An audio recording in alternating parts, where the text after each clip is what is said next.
ಎಲ್ರಿಗೂ ನಮಸ್ತೆ. Welcome to my YouTube channel. ಇವತ್ತಿನ ವಿಡಿಯೋದಲ್ಲಿ ತುಂಬಾ ಈಸಿಯಾಗಿ, ಕ್ವಿಕ್ಕಾಗಿ ಹಾಗೂ ಟೇಸ್ಟಿಯಾಗಿ ಮಕ್ಕಳ ಲಂಚ್ ಬಾಕ್ಸ್ಗೆ ಹಾಗೂ ಆಫೀಸ್ ಲಂಚ್ ಬಾಕ್ಸ್ಗಳಿಗೆ ಮಾಡ್ಕೋಬಹುದಂತಾದ ಒಂದು ರೈಸ್ ರೆಸಿಪಿನ ಶೇರ್ ಮಾಡ್ತಾ ಇದ್ದೀನಿ. ಬೆಳಗಿನ ಗಡಿಬಿಡಿಯಲ್ಲಿ ಟಿಫನ್ ಮಾಡಲಿಕ್ಕೆ ಟೈಮ್ ಇಲ್ಲ ಅನ್ನೋರು ಹಾಗೆ ಬ್ಯಾಚುಲರ್ಸ್ಗಳಿಗೆ ತುಂಬಾ ಈಸಿಯಾಗಿ ಹಾಗೂ ಟೇಸ್ಟಿಯಾಗಿರುವಂತಹ ರೆಸಿಪಿ ಇದಾಗಿರುತ್ತೆ. ಮಿಸ್ ಮಾಡದೆ ನೀವು ಕೂಡ ಒಂದ್ಸಲಿ ಟ್ರೈ ಮಾಡಿ ನೋಡಿ. ಬನ್ನಿ ಈ ರೆಸಿಪಿನ ಹೇಗೆ ಮಾಡ್ಕೊಳ್ಳೋದು ಅಂತ ನೋಡೋಣ. ಅದಕ್ಕೂ ಮೊದಲು ಯಾರೆಲ್ಲ ಹೊಸದಾಗಿ ನನ್ನ ಚಾನಲ್ನ ನೋಡ್ತಾ ಇದ್ದೀರಾ, ದಯವಿಟ್ಟು ಚಾನಲ್ನ ಸಬ್ಸ್ಕ್ರೈಬ್ ಮಾಡ್ಕೊಂಡು ನೋಡಿ.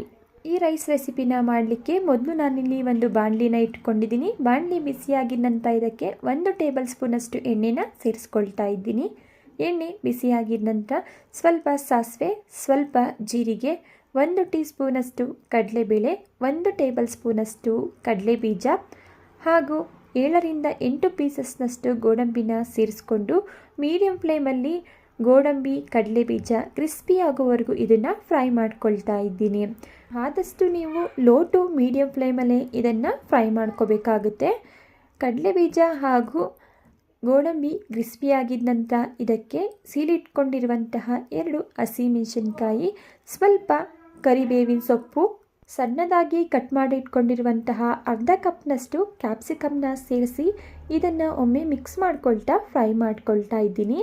ನಂತರ ಇದಕ್ಕೆ ಅರ್ಧ ಟೀ ಸ್ಪೂನಷ್ಟು ಶುಂಠಿ ಬೆಳ್ಳುಳ್ಳಿ ಪೇಸ್ಟನ್ನು ಸೇರಿಸ್ಕೊಂಡು ಶುಂಠಿ ಬೆಳ್ಳುಳ್ಳಿ ಪೇಸ್ಟ್ನಲ್ಲಿರುವಂತಹ ಹಸಿ ಸ್ಮೆಲ್ ಹೋಗುವವರೆಗೂ ಇದನ್ನು ಸಹ ಫ್ರೈ ಮಾಡ್ಕೊಳ್ತಾ ಇದ್ದೀನಿ. ನಂತರ ನಾನಿಲ್ಲಿ ರುಚಿಗೆ ತಕ್ಕಷ್ಟು ಉಪ್ಪನ್ನು ಸೇರಿಸ್ಕೊಳ್ತಾ ಇದ್ದೀನಿ. ಉಪ್ಪನ್ನು ಸೇರಿಸೋದ್ರಿಂದ ಕ್ಯಾಪ್ಸಿಕಮ್ ಕೂಡ ಬೇಗ ಬೆಂದ್ಕೊಳ್ಳುತ್ತೆ. 2ರಿಂದ 3 ನಿಮಿಷದಲ್ಲಿ ಕ್ಯಾಪ್ಸಿಕಮ್ ಫ್ರೈ ಆಗಿಬಿಡುತ್ತೆ.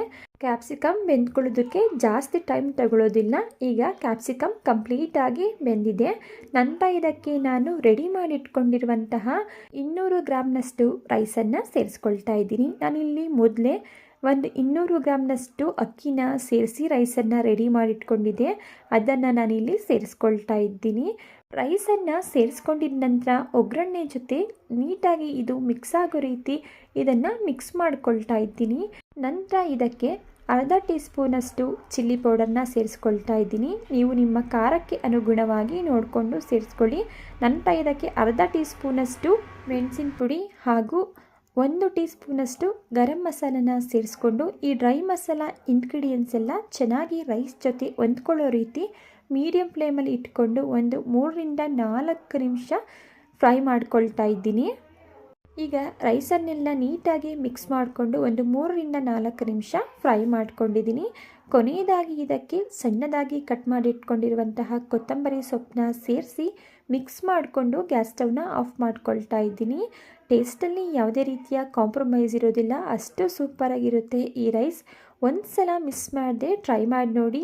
ಟೇಸ್ಟ್ ಅಂತೂ ಅದ್ಭುತ ಅಂತಲೇ ಹೇಳ್ಬೋದು. ಒಂದ್ಸಲ ನೀವು ಟ್ರೈ ಮಾಡಿದ್ರೆ ಪದೇ ಪದೇ ಮಾಡ್ತಾನೆ ಇರ್ತೀರಾ. ಅಷ್ಟು ಈಸಿಯಾಗಿ, ಕ್ವಿಕ್ಕಾಗಿ, ತುಂಬ ಟೇಸ್ಟಿಯಾಗಿ ಮಾಡ್ಕೋಬಹುದಂತಾದ ರೈಸ್ ರೆಸಿಪಿ ಇದು.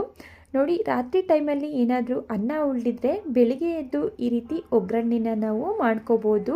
ಟ್ರಸ್ಟ್ ಮೀ, ರುಚಿಯಂತೂ ಅದ್ಭುತವಾಗಿರುತ್ತೆ. ಓಕೆ ಫ್ರೆಂಡ್ಸ್, ಇವತ್ತಿನ ರೈಸ್ ರೆಸಿಪಿ ನಿಮಗೆ ಇಷ್ಟ ಆಗಿದೆ ಅಂತ ಭಾವಿಸ್ತಾ ಇದ್ದೀನಿ. ಇಷ್ಟ ಆಗಿದ್ರೆ ದಯವಿಟ್ಟು ರೆಸಿಪಿಗೆ ಒಂದು ಲೈಕ್ ಮಾಡಿ. ಇದೇ ಥರ ಸಿಂಪಲ್ ಹಾಗೂ ಟೇಸ್ಟಿ ರೆಸಿಪಿಗಳು ನಿಮಗೆ ಬೇಕು ಅಂದರೆ ದಯವಿಟ್ಟು ಚಾನಲ್ನ ಸಬ್ಸ್ಕ್ರೈಬ್ ಮಾಡಿಕೊಂಡು ಚಾನಲ್ಗೆ ಸಪೋರ್ಟ್ ಮಾಡೋದನ್ನು ಮರಿಬೇಡಿ.